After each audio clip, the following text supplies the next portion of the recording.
Hello అండి, అందరూ ఎలా ఉన్నారు? నేనైతే చాలా బాగున్నాను. ఈరోజు పండు మిరపకాయలతో పచ్చడి అదే రోజు చేసుకుని తినేలాగా ఎలా చేసుకోవాలో ఈ వీడియోలో వివరంగా మీకు చూపించబోతున్నాను. దీనికోసం నేను ఏమేమి మిరపకాయలు తీసుకున్నానంటే పొట్టి మిరపకాయలు తీసుకున్నాను. అది కూడా రుచి చూసి కొరికి మార్కెట్లో తిని కారంగా ఉన్నవి తీసుకున్నాను అనమాట. పొడవుగా ఉన్నాయి, కారం తక్కువగా ఉన్నాయి. సో వీటిని తీసుకొచ్చి నేను రాత్రంతా కడిగేసుకున్న తర్వాత ఆరబోసేసి చుక్క నీరు లేకుండా తొడిమలు తీసేసి ఇలా రెడీ చేసుకున్నాను. వీటిని చిన్నటి ముక్కలుగా తరుక్కుందాము. ఈ మిరపకాయలతో మీరు కూడా ఒకసారి ట్రై చేయండి. కారం కూడా చాలా ఎక్కువ ఉంటుంది పొడవు వాటితో కంపేర్ చేస్తే. ఇలా చిన్న ముక్కలుగా తరుక్కోవాలన్నమాట. ఇలా అన్నీ తరిగేసుకొని మనం రెడీగా పెట్టేసుకుందాము.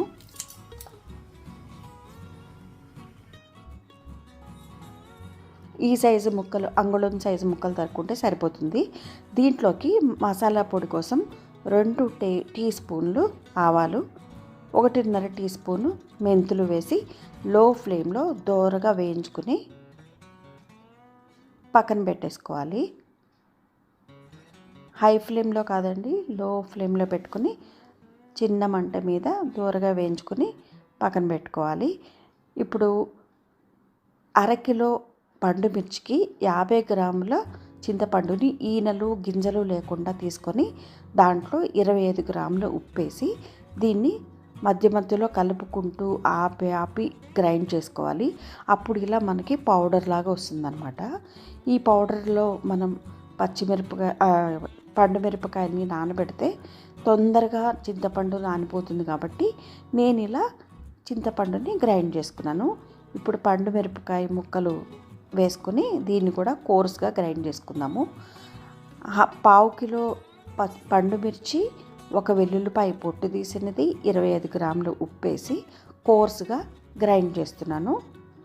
అలా అరకిలో పండు మిర్చిని నేను 2 సార్లుగా మిక్సీ జార్లో వేసి గ్రైండ్ చేసి ఇలా బౌల్లోకి తీసుకుని పెట్టుకుంటున్నాను. ఇంకొకసారి కూడా మిగిలిన ముక్కలన్నీ కూడా వేసి ఇంకొక వెల్లుల్లిపాయలు పొట్టు తీసి వేసి అలాగే 25 గ్రామ్స్ ఉప్పు కూడా వేసి కల్లుప్పు వేసాను. అది కూడా వేసి కోర్స్గా గ్రైండ్ చేసుకొని పెట్టుకుంటున్నాను. దీన్ని మనం ఇంకొకసారి గ్రైండ్ చేసి మెత్తగా గ్రైండ్ చేసుకోవాలన్నమాట. ఇప్పుడు చింతపండు ఉప్పు కలిపి మనం పొడి చేసుకున్నాం కదా, దాన్ని ఈ పండు మిర్చి మీద వేసి మళ్ళీ దాని మీద పండు మిర్చిని వేస్తున్నాను అన్నమాట.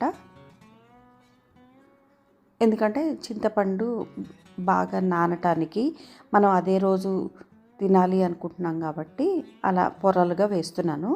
ఇప్పుడు మెంతులును ఆవాలు చల్లారిపోయినాయి. దీన్ని కూడా మిక్సీ జార్లో వేసి ఫైన్ పౌడర్ చేసుకుంటున్నాము.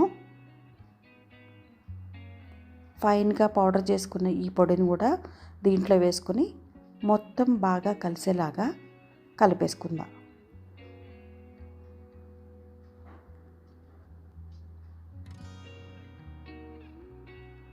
పండు మిర్చిలో ఉప్పు కలవటం వల్ల దాంట్లోంచి కొంచెం నీరు వస్తుంది అనమాట. ఆ నీరుతో చింతపండు కూడా మెత్తగా సాఫ్ట్గా అయిపోతుంది. సో 2 గంటల తర్వాత ఈ మిశ్రమాన్ని నేను మళ్ళీ ఫైన్గా పేస్ట్ చేయడానికి ఫ్రెష్ జార్ తీసుకొని తడి లేకుండా దాంట్లో వేసి మళ్ళీ గ్రైండ్ చేసుకోవాలి. దానికోసం దీన్ని మొత్తాన్ని ఒకేసారి మిక్సీ జార్లో వేసేసి మెత్తగా గ్రైండ్ చేసుకుందాము. ఆల్రెడీ మనం ఇందులో వెల్లుల్లిపాయ కూడా వేసాం కాబట్టి వెల్లుల్లిపాయలు ఏమీ వేయనవసరం లేదు. మెత్తగా పేస్ట్ చేసుకుంటే సరిపోతుంది. దీన్ని ఇలాగే మనం బౌల్లో పెట్టుకుని స్టోర్ చేసుకోవచ్చు ఫ్రిడ్జ్లో.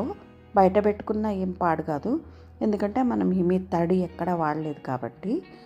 దీన్ని చింతకాయలతో కలిపి చింతకాయ పండుమిర్చి పచ్చడి చేసుకోవచ్చు, టమాటా పండుమిర్చి పచ్చడి చేసుకోవచ్చు, గోంగూర పండుమిర్చి పచ్చడి చేసుకోవచ్చు. ఇలా రకరకాల పచ్చళ్ళ కోసం మనం ఈ మిశ్రమాన్ని అయితే వాడుకోవచ్చు అనమాట. దీన్ని నేను ఒక డబ్బాలో వేసి స్టోర్ చేసుకుంటున్నాను.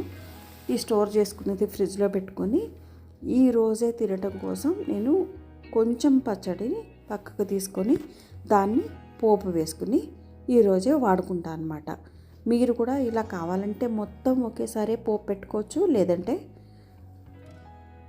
కొంచెం కొంచెంగా అయినా తీసుకుని ఫ్రెష్గా ఆ పోపు స్మెల్ అనేది పోకుండా అప్పటికప్పుడే వేసుకొని తినచ్చు. దీనికోసం ఒక బాండీ తీసుకుని 2 టేబుల్ స్పూన్ల ఆయిల్ అయితే తీసుకున్నాను. ఆయిల్ వేడెక్కిన తర్వాత 1/2 టీ స్పూన్ మెంతులు వేసాను. మెంతులు అయితే పండు మిరపకాయ పచ్చడిలో ఖచ్చితంగా వేయాలండి, మీకు చాలా మంచి ఫ్లేవర్ వస్తుంది. అలాగే 1/2 టీ స్పూను ఆవాలు కూడా వేసాను. అలాగే 1/2 టీ స్పూన్ జీలకర్ర కూడా వేసాను. కొంచెం పచ్చిశనగపప్పు, కొంచెం కరివేపాకు వేసి, అలాగే మంచి సువాసన కోసం ఇంగువ అయితే కంపల్సరీగా వాడాలండి. కొంచెం 1/2 టీ స్పూన్ వరకు ఇంగువ పడుతుంది. ఈ కొంచెం దాంట్లో కూడా చాలా ఘుమఘుమలాడిపోతూ ఉంటుందండి తినటానికి కూడా, అందుకని ఒక 1/2 టీ స్పూన్ ఇంగువ అయితే వాడాలి. ఈ పోపు బాగా వేగిపోయింది కదా, ఇప్పుడు దీన్ని పచ్చడిలో కలిపేసుకుందాము. ఇది వేడి వేడి అన్నంలో అప్పటికప్పుడు అదే రోజు చేసుకుని పచ్చడి పెట్టిన రోజే చేసుకుని తిన్నా కానీ చాలా సూపర్ అంటే సూపర్గా ఉంటుంది. ఒక్కసారి మీరు ఈ విధంగా ట్రై చేసి మీకు ఎలా వచ్చిందో నాకు కామెంట్ రూపంలో తెలియజేయండి.